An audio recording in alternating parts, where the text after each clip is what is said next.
Hello दोस्तों, आपका स्वागत है तिरनीस क्लासेस ट्यूटोरियल में। जैसे कि आपको पता है, यहाँ पर डेली करेंट अफेयर का सीरीज चला जा रहा है, जिस सीरीज के नाम है आपका करेंट अफेयर का टॉनिक सीरीज, जो 5 मिनट में 10 क्वेश्चन कराते हैं और सारे के सारे महत्वपूर्ण प्रश्न होते हैं और निश्चित रूप से आपको टीयर 4.0 में देखने को मिलेगा। और चलिए वैकेंसी की बात करें तो आपको पता ही है कि मई महीने में इसका प्रोसेस स्टार्ट होगा और निश्चित रूप से आपको 1 लाख+ वैकेंसी देखने को मिलेगा। और आपको एक सीट पक्का करना है तो करेंट पढ़ना ही पड़ेगा, क्योंकि करेंट ही आपको क्या करेगा, मदद करेगा आपको क्या पढ़ने में और क्या सिलेक्शन दिलाने में। तो चलिए टाइम गंवाए बिना स्टार्ट करते सेशन, यानी कि डेली करेंट अफेयर, यानी कि 26 अप्रैल 2025 की जितने भी करेंट अफेयर बनते हैं उसको देखते हैं। चलिए स्टार्ट करते हैं। सेशन का पहला प्रश्न होगा जो आपके स्क्रीन पर दिख रहा होगा। प्रश्न है,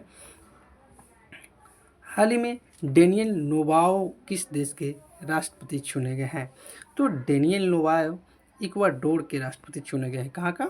इक्वाडोर। और मैं बता दूं कि कहीं के भी राष्ट्रपति हो या पीएम हो, जब नए नए मतलब जो भी नवनिर्वाचित बनते हैं उसको बनाया जाता है, तो ऐसे प्रश्न पूछ लिए जाते हैं और निश्चित रूप से ये छपने वाली प्रश्न है। तो चलिए स्टार्ट नेक्स्ट प्रश्न चलते हैं। नेक्स्ट प्रश्न है, हाल ही में भारत समेत 62 देश किस उद्योग पर दुनिया के पहले वैश्विक कार्बन टैक्स पर सहमत हुई है? तो मतलब कार्बन टैक्स कहने के बाद कार्बन उत्सर्जन, जितना ज़्यादा कार्बन उत्सर्जन करेगा उसके ऊपर टैक्स लगाया जाएगा। मतलब टैक्स लगेगा तो कार्बन उत्सर्जन कम होगा, और कम होगा तो क्या होगा, वातावरण क्या होगा, साफ होगा। मतलब साफ होने का मतलब टेम्परेचर कम बढ़ेंगे, और टेम्परेचर कम बढ़ेंगे तो पृथ्वी क्या होगा, अच्छे से चल पाएंगे, यानी गर्मी कम होगा। जिससे गर्मी कम होगा तो आपको पता है ग्लेशियर कम पिघलेंगे, बाढ़ के आने के खतरा कम हो जाएंगे, और जो हमारे द्वीप है समुद्र में वो डूबने से बच जाएंगे। तो इसका आंसर की बात की जाए तो नौवहन उद्योग है। क्या? नौवहन उद्योग पर चर्चा कार्बन की टैक्स पर सहमत बनी है। नेक्स्ट प्रश्न है, हाल ही में प्रधानमंत्री नरेंद्र मोदी ने शहनाई, तबला और मसालेदार भरवा मिर्च के लिए किसे जीआई टैग मिला है? तो ये बनारस को दिया गया है। किसको? बनारस को, जो आपको ऑप्शन नंबर सी में दिख रहा है। चलिए जीआई टैग एक्ट की बात की जाए तो ये एक्ट कब आया था? तो ये एक्ट 1999 के एक्ट है। और पहली बार किसको मिला था? तो दार्जिलिंग चाय को मिला था। कब? 2004 में पहली बार। और ये जीआई टैग कब कितने वर्ष के लिए वैलिड होता है? तो ये 10 वर्ष के लिए वैलिड होता है। कितने वर्ष के लिए? 10 वर्ष के लिए। चलिए नेक्स्ट प्रश्न में चलते हैं। इसका आंसर क्या हो जाएगा? सी हो जाएगा। क्या हो जाएगा? सी, जो आपको ऑप्शन नंबर सी में दिख रहा है, बनारस। नेक्स्ट प्रश्न में चलते हैं। नेक्स्ट प्रश्न है, वर्ष 2024 में दुनिया के सबसे व्यस्त एयरपोर्ट की सूची में दिल्ली के इंदिरा गांधी इंटरनेशनल एयरपोर्ट को कौन सा स्थान मिला है?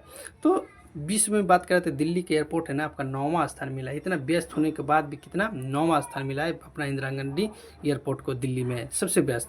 चलिए नेक्स्ट प्रश्न चलते हो। नेक्स्ट प्रश्न है, हाल ही में केंद्र राज्य संबंधों की समीक्षा के लिए कुरियन जोसेफ समिति किसने गठित की है? तो कुरियन जोसेफ समिति की बात की जाती है आपका तमिलनाडु सरकार ने की है। किसने? तमिलनाडु, जो आपको ऑप्शन नंबर सी में दिख रहा है। नेक्स्ट प्रश्न है, हाल ही में प्रधानमंत्री नरेंद्र मोदी ने प्रकाश पर्व पर किसे श्रद्धांजलि दी है? तो ये श्रद्धांजलि दी आपका गुरु तेग बहादुर को। किसे? गुरु तेग बहादुर। आपको पता है सिख धर्म के 9वें गुरु थे। कैवे गुरु थे? 9वें गुरु। और इसका सिख धर्म के संस्थापक गुरु नानक को माना जाता है। ठीक है, इसमें 10 गुरु थे, और 10वें गुरु कौन थे? गुरु गोविंद सिंह थे। कौन थे? गुरु गोविंद सिंह 10वें गुरु थे। चलिए नेक्स्ट प्रश्न चलते हैं। और नेक्स्ट प्रश्न है, हाल ही में प्रधानमंत्री नरेंद्र मोदी ने दुनिया के सबसे ऊंचे रेलवे आर्च ब्रिज का उद्घाटन कहाँ किया है? तो सबसे आर्च ब्रिज जम्मू कश्मीर में आपका चिनाव नदी पे किया गया। कहाँ? जम्मू कश्मीर में चिनाव नदी, जो आपको ऑप्शन नंबर ए में दिख रहा है।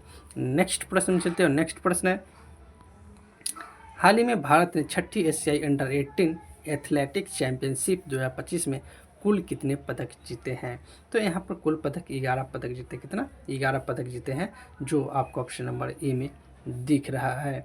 चलिए नेक्स्ट प्रश्न चलते हो। नेक्स्ट प्रश्न है, हाल ही में गरिया पूजा कहाँ मनाई गई है? तो गरिया पूजा कहाँ मनाया गया? तो ये आपका त्रिपुरा में मनाया गया है। कहाँ पे? त्रिपुरा। यहाँ का अगर बात की जाए सीएम का तो मनीष शाह है। और बता दूं मैं यहाँ का एक और, ये यहाँ का मुख्य जो भाषा की बात किया जाता है कोकबोरोक है। क्या है? कोकबोरोक। बहुत ही इंपॉर्टेंट प्रश्न है, ऐसे प्रश्न पूछे जाते हैं और निश्चित रूप से छपने वाली है। नेक्स्ट प्रश्न है, 14 अप्रैल 2025 को डॉक्टर भीमराव अम्बेडकर की कौन सी जयंती मनाई गई है? तो बहुत ही महत्वपूर्ण प्रश्न है, स्टार लगा लो, छपने वाली प्रश्न है। ये आपका 135वीं जयंती मनाई गई, 135वीं, जो आपका ऑप्शन नंबर सी में दिख रहा है। चलिए वीडियो अच्छा लगा तो क्या करना है, चैनल को क्या करना है, सब्सक्राइब कर लेना है। क्या करना है, चैनल को सब्सक्राइब कर लेना है, वीडियो को लाइक कर देना है और ज़्यादा से ज़्यादा शेयर कर देना है, ताकि नेक्स्ट टाइम किसी प्रकार का वीडियो डाला जाएगा तो सबसे पहले आपको प्राप्त होगा। तो वीडियो अच्छा लगा तो चैनल को सब्सक्राइब जरूर करिएगा। तो वीडियो देखने के लिए बहुत बहुत धन्यवाद।